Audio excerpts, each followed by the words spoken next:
Assalamualaikum warahmatullahi wabarakatuh dan salam sejahtera. Nama saya Muhammad Arif Mirza bin Muhammad Arifin dari Sekolah Kebangsaan Tengku Mahmud Iskandar 1, Pontian.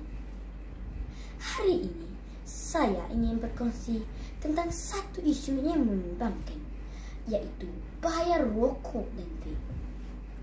Rokok bukanlah sesuatu yang asing dalam masyarakat kita. Walaupun telah lama diketahui bahawa rokok mengandungi lebih daripada 7,000 bahan kimia, termasuk 70 bahan yang boleh menyebabkan kanser. Namun, masih ramai yang terjebak.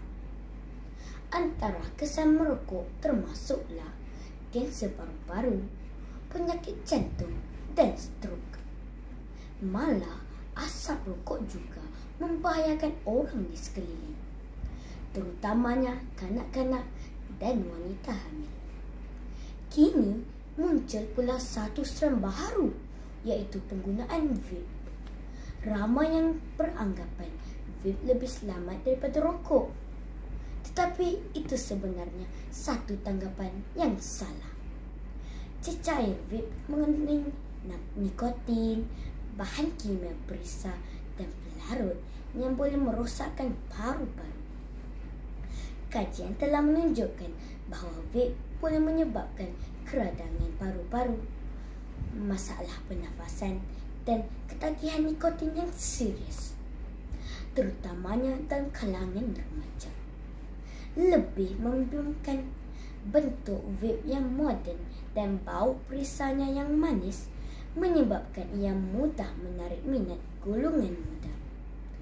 Tanpa disedari, ketagihan ini boleh merosakkan masa depan mereka. Kesimpulannya, rokok dan vape tidak membawa sebarang kebaikan, malah memudaratkan kesihatan diri dan orang sekeliling. Marilah kita bersama-sama menjauhi tabiat ini demi kehidupan yang lebih sihat dan masa depan yang lebih cerah. Sekian, terima kasih.